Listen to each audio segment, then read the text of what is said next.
یەکێک لە گەورەیی و لە سیمای کاریگەری دینداری ئینسانی مسلمان ئەو دڵە نەرمونیانەیەتی کە زۆر زوو متەئەسیرە بێ بە ڕووداوێکی بەرچاوی یان بە قورئان خوێندنەکەی یان بە باسی پێغەمبەران و ئەهلی بانگەوازەکەی یان بە ڕۆژی دوایی و یادی ڕۆژی دوایی و ئەوانەی کە دێنە پێش. بەڵام شتێکی سەیرە کە مسلمانێک یان مسلمانانێک لەم سەردەیە هەن یان مسلمانانێک لەم سەردەمەیە هەن کە پێیان وایە گریانی داعی ئەبێتە هۆی کاریگەری خراپ یان سلبی لەسەر لاوازکردنی کەسایەتیەکەی، چونکە گریان ناشێ بۆ ئەهلی ئازایەتی و جوامێری. بۆیە ئەو داعیەی یان وەکو خۆیان ئەڵێن ئەو سیاسیەی کە ئەگری لە بەرچاوی خەڵکی لە بەرچاوی خەڵکی ئەکەوێ و چونکە بە کەسایەتیەکی لاواز دێتە پێشچاو. ئەمەش جۆرێکی ترە لە ئینحراف، جۆرێکی ترە لە لادان لە منهەجی خوا و پێغەمبەری خوا.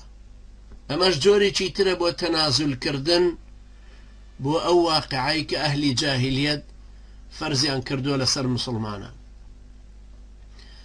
ئەجینا گریانێک کە خوای پەروەردگار لە حەقیا بفەرمێ وأنه هو أضحك وأبكى، يعني ئەو خوای پەروەردگارەی کە هۆکارەکانی پێکەنین و هۆکارەکانی گریانی بڕیارداوە، هەروەکو عەطای کوڕی ئەبی موسلمە فەرمێ ئەفرح وأحزن، خوای پەروەردگارە کە دڵخۆشی ژەکا و هەر خوای پەروەردگاریشە کە دڵ ناخۆشەکە. هەر عەطا فەرمێ چونکە الفرح يجلب الضحك، الفرح يجلب الضحك والحزن يجلب البكاء. وكل تفسير قرطبية هاتوا لمجلد حفظهم لا برصة شانزة فرمي چونك خوشي بيكنين ديني و ناخوشي وخمخفتش گريان ديني. گريان كاريك غريزية و انفعالك بسر همو إنسانك هاتي.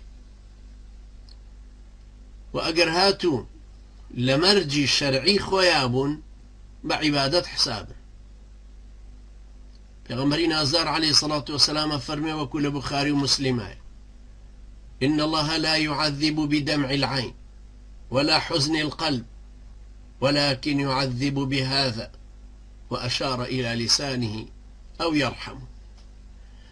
پیغمبر صلى الله عليه وسلم فرموي خواهي پروردگار بهوي فرميسك وكل تشاو دي يان بهوي خمو خفتك وكدلو درون دا اگري عذاب نادا سزا نادا، بەڵکو بەهۆی ئەمەوە ئیشارەتیشی کرد بۆ زمانی پیرۆزی و فەرمووی بەهۆی ئەمەوە یا ئازارە درێ یان بەزەیی پیادێتەوە.